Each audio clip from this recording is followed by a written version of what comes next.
My name is Mark Vina, and welcome to the Smart Tech Check podcast, where we cover all tech topics that are smart home automation, security, and console gaming related. Today is Wednesday, November 18th, 2020. The trajectory of the smart home has been in flux in 2020. What's always been I'm going to start again, guys. Ugh. Hello, everyone. My name is Mark Vina, and welcome to the Smart Tech Check podcast. I think I'm drunk. I assure you that I'm not. Hello, everyone. My name is Mark Vina, and welcome to the Smart Tech Check podcast, where we cover all tech topics that are smart home automation, security, and console gaming related. Today is Wednesday, November 18th, 2020. The trajectory of the smart home has been in flux in 2020. What is always an evolving ecosystem has been shaken with different experiences that homeowners have had as they've moved to working from home. The need for security devices, for example, has changed, and homeowners are now seeking conferencing, entertainment, and wellness experiences. With these rapid changes, what does the future of the smart home look like? To continue the adoption curve, the smart home must adapt. I'm connected with John Clancy, VP of the residential group at Crestron, to discuss today's smart home market and where all the changes in 2020 will take us. John, welcome to the podcast. Thank you, Mark. How are things going for you? Things are great. These are interesting times for sure, and the smart home is definitely carrying us through. So thank you. Well, I've been looking forward to having this chat with you because, honestly, Crestron, they really have had an envious reputation in the smart home because, I've chatted before. I always get the feeling that Crestron was aware of the smart home before there was a smart home. And I think that's a wonderful reputation that the company is built on. You obviously have a tremendous legacy reputation in home automation, office automation particularly, both at the residential level and the commercial level. But let's talk a little bit about how it's 2020 been for Crestron. How's this performed for you guys? Well, look, I mean, the current times have definitely pushed people in their homes more, right? And my responsibility of running our residential business unit, this has created opportunities for us. People are definitely spending more time in their homes and definitely want to improve everything about these spaces, especially in the technology space. And the interesting thing is the smart home has been growing rapidly over the last few years. There's a lot of things driving it. The drive of digital assistants like Siri and particularly like Alexa and Google Assistant has really done a fantastic job of making it easier to bring those kind of devices into the home. But what kind of factors do you believe over the last 2 to 5 years have really been driving it? What do you think the chief issues are? I mean, certainly the pandemic has actually been a tailwind because people are now spending more time at home and they're just looking for ways to automate certain things in their home. But what do you think the big macro factors have been over the last, call it 3 to 5 years? Well, I would say that just the propagation of technology in general. I mean, people are completely surrounded by technology all the time. So bringing more and more of that to the home. Secondarily, you mentioned some of the big players in the space. Just from an advertising perspective, the end user, the homeowner is bombarded every day with advertisements around these little widgets that they need to have in their home. And I think, from their perspective, and I do speak to a lot of end users and homeowners all the time, and their comments are, somewhat confusing, and the fact that they are confused, that they don't know what choice to make. They don't always interoperate the way it may be perceived on TV, and what may be perceived as DIY or do-it-yourself really aren't in many cases, that they're relying on at least significant things like the home network to be extremely robust. And that's just one part of it. But, in many cases, there's this kind of residential technology integrator comment or name around what these products are to them, and they call it DIFM, or do it for me, right? Where they're taking these DIY products and installing it for a customer. And these are products that were intended to be installed by the end user, but obviously too complicated for them to make a choice around, and too complicated for them to integrate. Well, the fascinating thing to me is that, you mentioned the do-it-yourself market, which really has been more or less the foundation of the smart home. And the great news about DIY is that there's all these hundreds and hundreds of devices. You walk into a Best Buy, they've got a big piece of their real estate cut out for smart home products, and God knows there's one almost out there, a product for everyone. The downside is there's so many different products because it's very often confusing. Very often these products don't talk to each other. The return rates at retail for smart home products are extremely high, even in compared to other consumer electronics. So let's talk about that, because it is a long journey for most consumers. Most consumers don't stop and say, okay, this weekend I'm going to completely outfit my home. They do it kind of in a piecemeal fashion. They might put a smart lock in place, then they may go for the windows, and they may go for a Nest thermostat. So give me your perspective on why that journey, and why it is a journey for most consumers, because it isn't a light switch where they just flip it and all of a sudden their home instantly becomes a George Jetson type of home. So let's talk a bit about that. Well, I touched on the confusion factor, right? They don't know how to make a choice because it's not easy, it's not evident to them, right? They're just bombarded with options, and it is overwhelming for many end users. Secondarily, like I said, the installation or configuration of these is not easy. Third, the integration between them either is non-existent or also very difficult. And then lastly, how do you get support? I mean, that's really the biggest factor. When I speak to my Alexa to turn on my Wemo lights and it doesn't work, who do I call, right?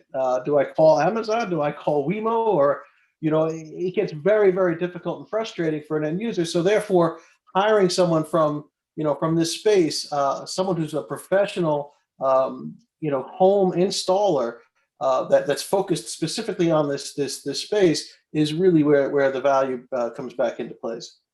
Now, but the important thing is, though, is that, and correct me if I'm wrong, but when Crestron comes into, gets a call from a dealer, a Crestron dealer, and we'll talk about the dealer element of your strategy in a second.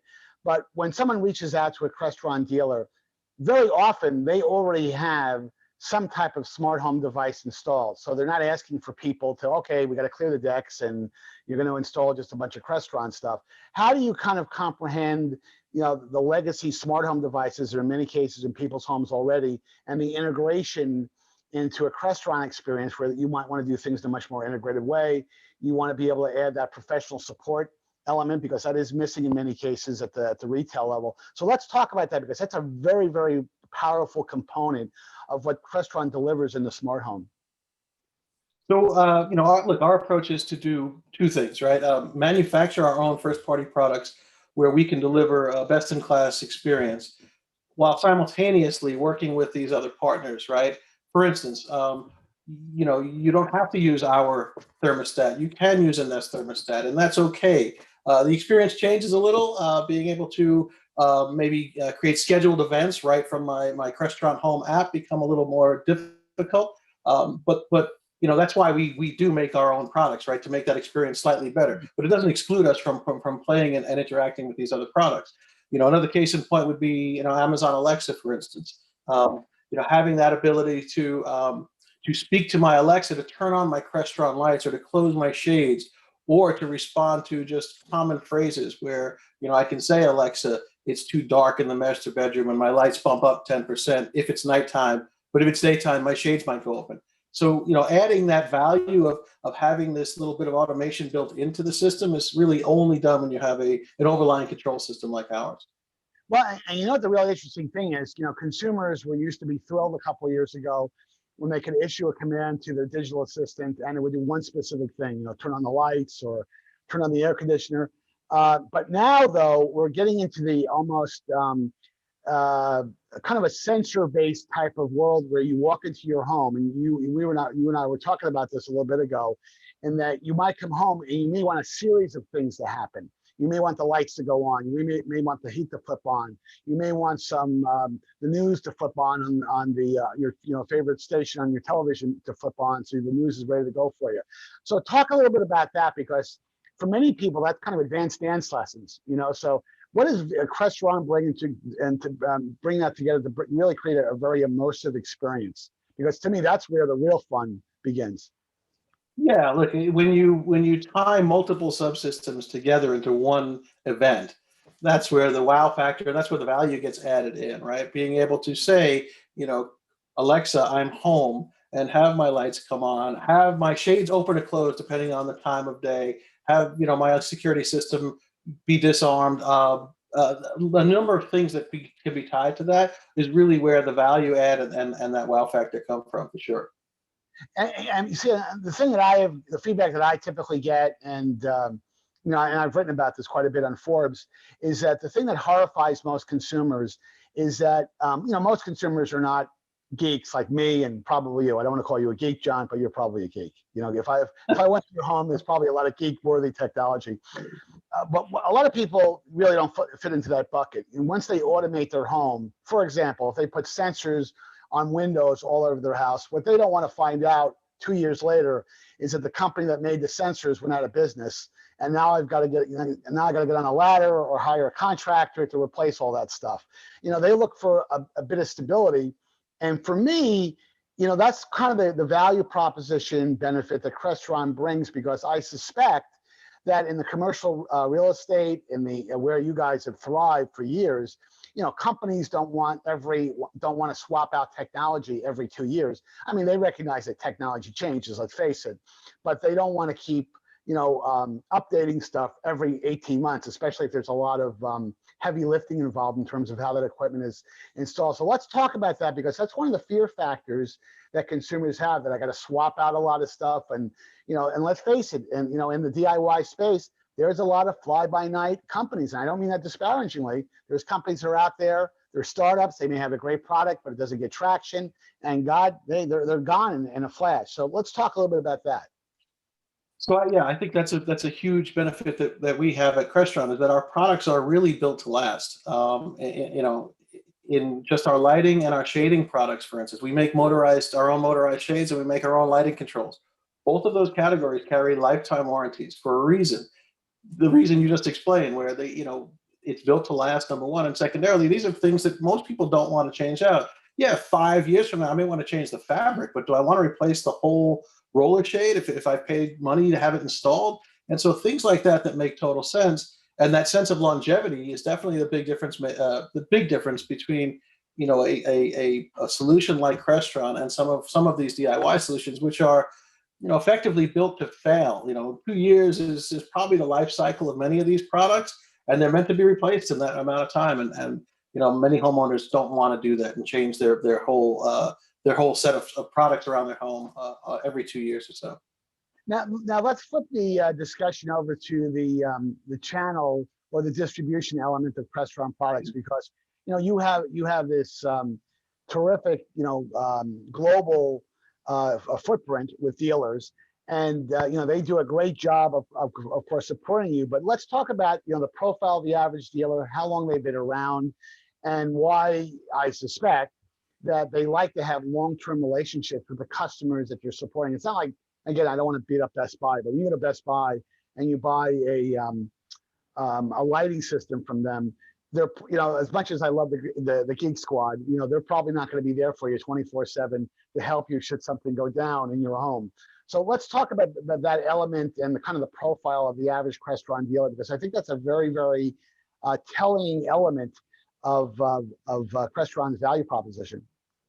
Yeah, so when we look at the metrics, again, our dealer network are well-trained, well-educated, service-minded companies, right? Because everything is built around service and support. It's one thing to get that project initially installed, but it's another thing to be able to service that customer over time. Technology changes, people want their systems maintained and kept up to date, especially the things that they see and touch routinely, whether it's the remote control or a touchscreen on the wall or a television, right? These are the things that definitely change more frequently, and these are the things that are customer-driven when it comes to that user experience and keeping up to speed there. But again, focusing on service and support is the big thing, and these are the things that we ask of our dealers.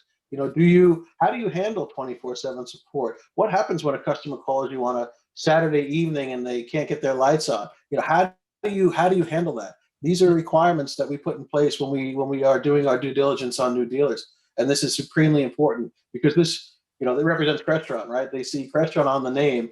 It could have nothing to do with us in the back end, but inevitably we would get blamed if the system is not functioning as expected. Let's now turn our attention to my favorite topic, because it's kind of a pandemic topic, and that is video conferencing. Video conferencing obviously has become a big deal in the smart home, especially during COVID-19. People are working from home. I'm not sure that even after the pandemic's over, even after the vaccine's available, knock wood, it's likely to stay. The work from home phenomenon is likely to stay with us for quite some time. So let's talk about how Crestron approaches that, because video conferencing is a big deal. You have spent a lot of energy, providing some guidance in that space, because there is, I think, what's emerging today is this whole aspect of almost like a room in the home. It's almost like a small studio. It's not quite a television studio, but a place where, people want to have the optimal sound conditions, video quality conditions, because you're working on a 12-hour day, and you may want to look your best. You may want to be able to operate with other customers and things like that. So I want to get your perspective on how Crestron is approaching that, because I think that's a topic that lots and lots of work from home users would like to hear about.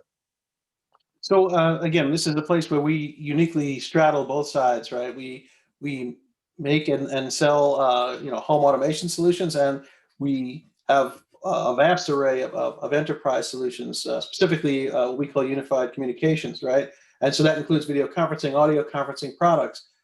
So I will say, when the pandemic started, we did look hard at what makes sense, right? What pieces can we bring over that would be easy for our residential dealers to deploy in the home that would make sense, right? And so, from an LED indicator outside my door to let my family know that I'm on a call and not to bother me, that's a really nice, it sounds really stupid simple, but it's a really nice little feature that they know not to knock on the door when I'm on a call. From our audio conferencing, and you're talking to me on one of them right now. So it's a Mercury Mini product that sits on my home office desk. And then we also came out with a product we call Crestron Home Time. And that's more geared not from the work from home space, but more from the socialize and even learn from home aspect, right? My kids were using it last spring when they were ending their spring semester and sent home from school. Basically using my 80-inch TV in my family room as their classroom, freeing up their laptops to be used for schoolwork and note-taking. So again, these are products that we've already sold in the commercial space on the enterprise side that we brought into the residential space that our dealers are all over right now. Well, let's talk about that for a second, because I've mentioned many times, Crestron's footprint in the commercial and enterprise space.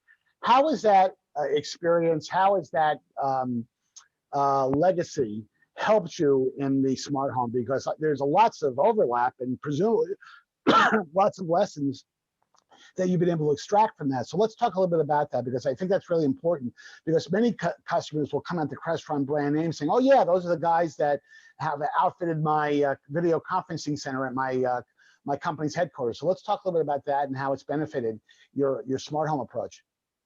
Well, look, just the overall vastness of our set of offerings, right? There is a tremendous amount of overlap. And so from an engineering and product development perspective, that's helped us on both sides. We built a video distribution product 11 years ago that was primarily focused on the residential space, but it actually dominates the commercial space at this point in time. Our digital media product. And vice versa. Some of our software tools and some of the UC offerings that I mentioned that were specifically built for the commercial space absolutely have use cases in the residential space, and there isn't a company like that in the space. No, I agree. I mean, for all the talk about all the big, players that are, that are the kind of the brand marquee names, Crestron has been there for years. In a few minutes we have left, the last question I want to hit you, and I'm going to pretend that you're Aaron Judge, and I'm going to throw a 75-mile-an-hour, and that's not even a fastball. That's probably an off-speed pitch, Underhand, underhand, exactly. And that is, what is your take on what the smart home is going to look like 5 years from now? I mean, if you have to, whip out your crystal ball, I'm sure Crestron does a lot of internal discussions on that. And kind of curious about what your take is. Well, look, I think a couple of things when I look down the road. There was a point in time where this was really just for the extremely wealthy, right? Crestron systems in the past, decades ago, were for that 0.1%. They were supremely expensive to get deployed, and then supremely expensive to maintain over time. and that's changed. So I definitely see where, this is an average thing. No one's building a home in the future without some level of automation designed into the home itself. And then secondarily, when I start to really dig deeper, machine learning and AI definitely play into that, where patterns can be detected by the machine on how you live your life. And hey, when you pull in the driveway, because it can sense from my geofencing on my phone that I'm home. What things do I routinely do on a Monday, Tuesday, Wednesday, Thursday, Friday, compared to how I live my life on the weekends? And automations can be suggested to the end user. I mean, we're already beginning to play with some of this internally right now. And again, it's not to take over the home. No one really wants that, but to offer suggestive and predictive automations to a homeowner, I think certainly add value, right? I play a use case for me where I'll get up in the morning and do certain things, whether whether it's time in the gym to work out, and then to go to turn on music or radio in the shower before I get in my car and go to work. Some mechanism that provides some automation to that, right? I don't have to manually do this stuff. Right. Yeah, absolutely. That's where I do definitely see where things, again, add value. No, and I'm excited about that myself, because there are applications like, for example, enabled by sensors, elderly in place kind of applications where, you talked about if a certain pattern didn't happen, alert me. For example, if I had a grandparent that was, that would get up at every morning at 9 o'clock and walked into a certain room, if that didn't happen, send me an alert so I can jump on that and find out what the story is. And I think, precious few people have been taking advantage of that capability, because it hasn't been simple and it requires an integration and a bit of programming and stuff. But over time, that's going to become very, very simple to deploy. And those kind of applications are going to become very, very important. And I'm sure Crestron is going to integrate that very rapidly in their value proposition. How do we find out about you guys? I know, other than going to the Crestron website, is there a specific area within the website? Yeah, look, sure. The Crestron website could be daunting. I mean, we make over 4,000 SKUs, so it's not the easiest thing to navigate for end users. So we have, for the residentially focused side, CrestronHome.com, which is really focused on the residential space. And then personally, I'm on LinkedIn, John Clancy at Crestron. And then my email, jclancy@crestron.com. Well, John, this has been great. Thank you for joining me for today's podcast. For the more insights and strategy audience, please follow us on our social media partner list. That's Facebook, LinkedIn, and Twitter. And until next time, have a great week.